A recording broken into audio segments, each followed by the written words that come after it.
Ocurrido el 30 de noviembre de 2024. Cuando un chico de 17 años, en una preparatoria privada llamada San Andrés, con un martillo, decidió hacer un ataque. Eran las 11 de la mañana cuando a través de Twitter decidió hacer una transmisión con un título extraño. Una transmisión donde se podía apreciar en clases y sus compañeros estaban hablando entre ellos, cuando el chico deja el teléfono apuntado hacia ellos, se levanta y con un martillo, ataca a uno y después a otro, pero rápidamente el primer afectado lo agarra por detrás y lo detiene. Al momento de detenerlo, los compañeros lo empezaron a golpear. Las autoridades llegaron y los jóvenes golpeados fueron llevados a revisión médica. El chico quedó resguardado y ya no se dio más información. Al día siguiente de esto, empezaron a aparecer publicaciones que hizo este chico días antes de lo ocurrido, donde mostraba su apoyo hacia el Partido Nacional Socialista que había en Alemania. Otras publicaciones donde sometía a animales chiquitos como ratones. También había mencionado lo que iba a hacer pero no resultó como él lo deseaba.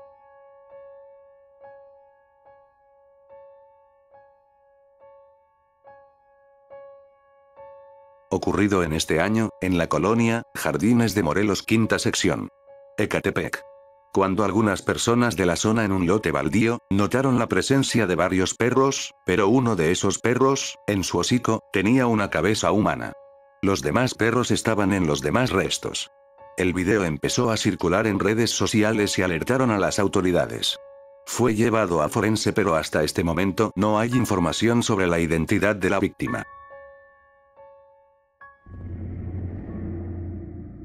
Dionisio Emanuel. Era un exdirector fideicomiso del lago de Tequesquitengo, en Morelos.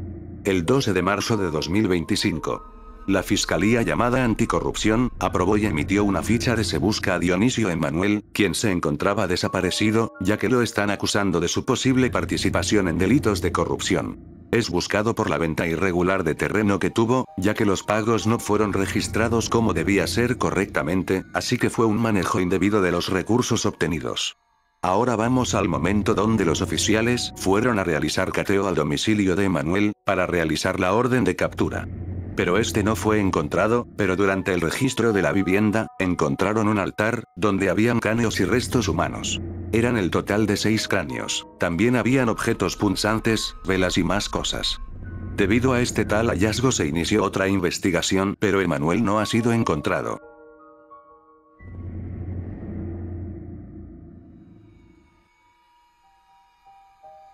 Ocurrido en Macuspana, Tabasco.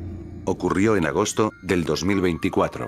Un video afuera de un Oxxo, donde un hombre, que aparentemente se encontraba en situación de calle, estaba en el suelo implorando por ayuda. Segundos antes, este sujeto había sido sorprendido robando una pala, así que otra persona lo empezó a seguir y a modo de castigo, con la misma pala que había tratado de robar, lo empezó a atacar, pero no satisfecho con esto, sádicamente, con la misma pala, le despojó las manos. Las cámaras de seguridad captaron lo ocurrido, incluso personas cercanas se encontraban grabando. La persona en situación de calle, que era conocido como el Mascarita, fue atendido por los médicos. Mientras tanto, días después, saldría una noticia donde la persona que le hizo eso a Mascarita, le habían arrebatado la vida.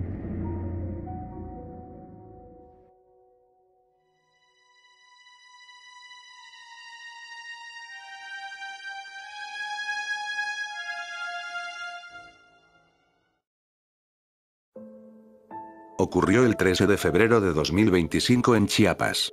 Algunos panes con veneno fueron colocados en las calles por alguna persona desconocida, con el objetivo de que los perros callejeros se los coman y lamentablemente pierdan la vida.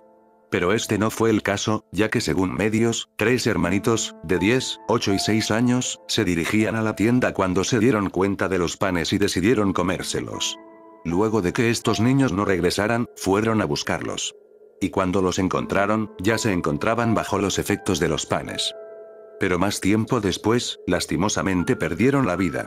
2 personas autoritarias fueron detenidas, mientras los investigaban de si eran los responsables de ponerse en un acuerdo y tirar los panes.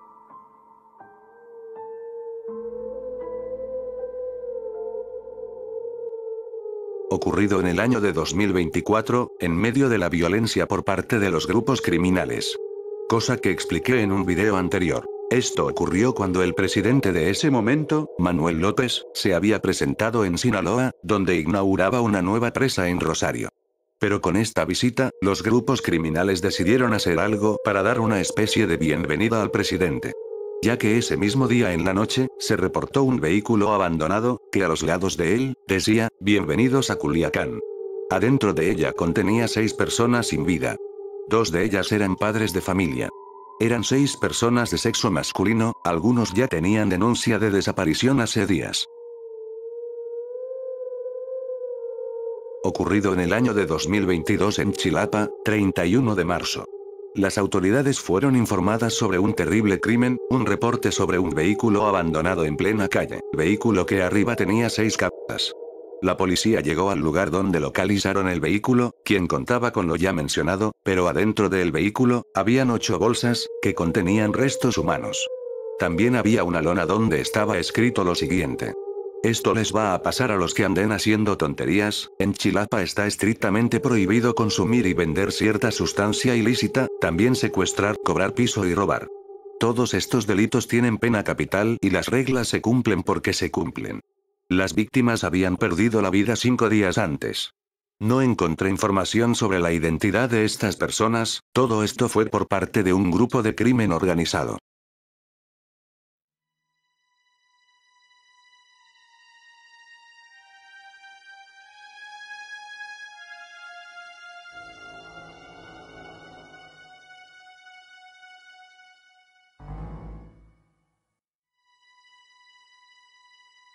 En el año 2012.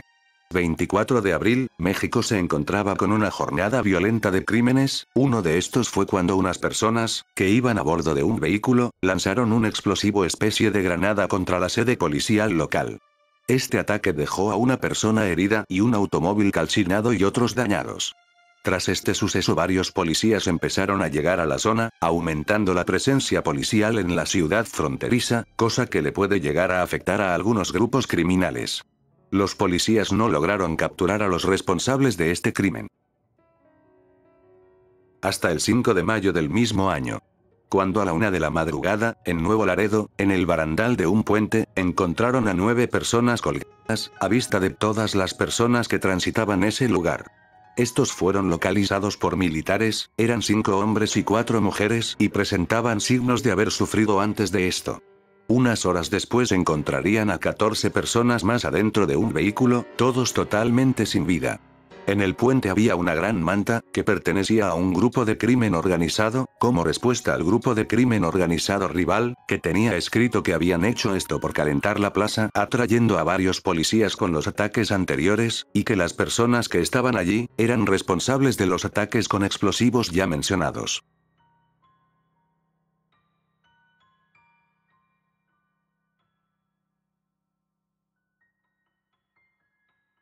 Eran las 7 de la mañana, 24 de agosto de 2010. San Fernando, Tamaulipas. Cuando un ecuatoriano malherido gravemente, recorrió alrededor de 1 hora, hasta llegar a un retén del ejército que estaba en una carretera. Cuando llegó hacia ellos se identificó como Luis Freddy de 18 años. Después mencionaría la tragedia. Freddy le dijo a los oficiales que era un inmigrante que se encontraba yendo rumbo a Estados Unidos con más personas, cuando de repente unos hombres armados, los secuestraron a todos y les arrebataron la vida. Estando en ese estado, Freddy acompañó y dirigió a los soldados hasta un rancho abandonado localizado en San Fernando. Los soldados quedaron impactados cuando entraron al rancho y encontraron a 72 migrantes en el suelo. Todos perdieron la vida a bocajarro. En esos migrantes iban 58 hombres, 14 mujeres. La mayoría eran centroamericanos, otros eran ecuatorianos, brasileños y había un indio. Todos tenían ropa desgastada, y estaban formados en fila maniatados. Antes de que pusieran fin a sus vidas, estos habían sido golpeados. Los 70 migrantes se encontraban yendo a Estados Unidos en grupos, en 2 camiones, pero estos camiones fueron interceptados por 8 personas, quienes los obligaron a bajar y los ataron de las manos. Así los mantuvieron ese día hasta el día siguiente, que les dieron 2 opciones, trabajar con ellos, quienes eran un grupo de crimen organizado. O la otra opción, la muerte. Se dice que solamente uno aceptó esto. Después, les vendaron los ojos a todos, acto seguido, uno por uno fueron dando su último aliento. Estos pasaron 24 horas allí, hasta que Freddy, que actuó estar sin vida, decidió buscar ayuda. Esto es uno más en la lista de los crímenes no resueltos en México. No existe todavía algún culpable.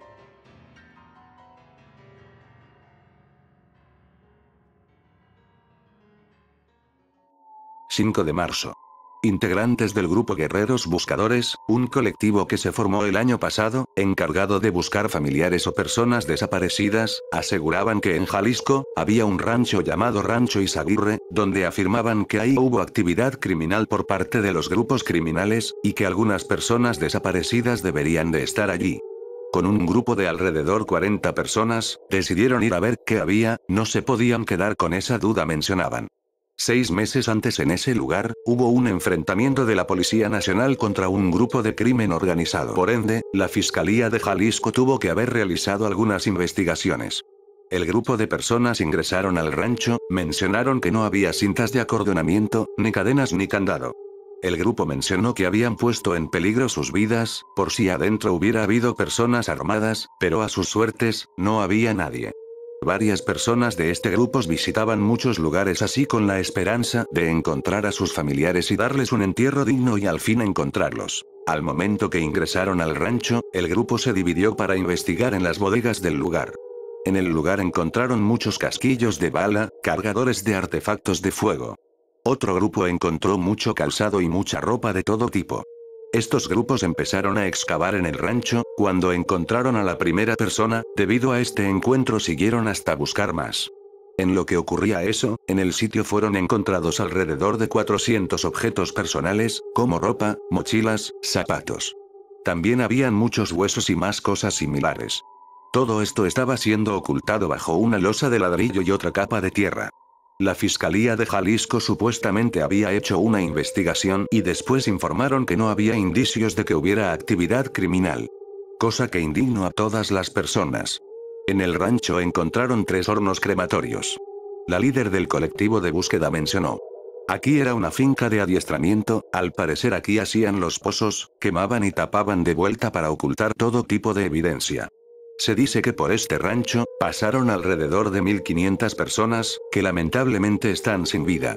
El 13 de marzo el grupo reportó el descubrimiento de un cuarto punto, con restos de humanos calcinados. A los que estos grupos de buscadores llamaban hornos, incrementando más y más las personas sin vidas encontradas. Las investigaciones al día de hoy continúan y no se sabe perfectamente la cifra exacta de todas las personas que fueron calcinadas allí. El rancho Izaguirre funcionaba como campamento de entrenamiento para cierto grupo de crimen organizado, para centro de detención para las personas que eran privadas de su libertad y para crematorio de todas sus víctimas.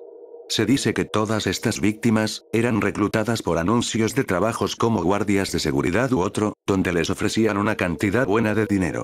Cuando aceptaban el empleo, estas personas eran secuestradas y llevadas al rancho Izaguirre, donde eran reclutados a formar parte del grupo de crimen organizado obligados. A los que se negaban o simplemente no podían seguir los pasos del reclutamiento, que era arrebatarle la vida a otras personas, le arrebataban la vida a ellos. Un sobreviviente de todo esto mencionó que cuando estaba ahí, era obligado a cavar un hoyo y hacer una base de piedras, luego rociaban gasolina y lo encendían, repetían este proceso una y otra vez, hasta deshacerse de sus crímenes. También llevaban mujeres o niñas al lugar, para aprovecharse de ellas. Varias personas con familiares desaparecidos han logrado identificar a sus familiares por las ropas que fueron encontradas. El caso llegó a la presidenta de México ordenando que la Fiscalía General tome el caso, pero a base de esto, ha impedido que el colectivo de buscadores Guerrero, quienes encontraron todo esto, no sigan sus investigaciones. A raíz de todo este revuelo, apareció un video publicado por el grupo de crimen organizado que ha sido acusado de manejar este rancho, donde niegan haber operado todo esto. Buenas tardes. Soy miembro activo del cártel. La razón del video es esclarecer los hechos basados en la realidad, en tiempo y forma. El 8 de marzo del 2025, un grupo de madres buscadoras notifican el hallazgo de un campo de exterminio, reclutamiento forzado, donde tenían más de 250 secuestrados y otro tanto igual de secuestradores. ¿Qué encontraron? ¿Cuánto encontraron? No encontraron nada, porque el cártel no tenía presencia en la zona que se menciona en el 2012. ¿Con qué autoridad intervinieron o con qué fundamento ingresaron a un inmueble asegurado el grupo de madres buscadoras? En estos últimos días, el gobierno mexicano y quienes han tomado este caso, están limpiando el terreno.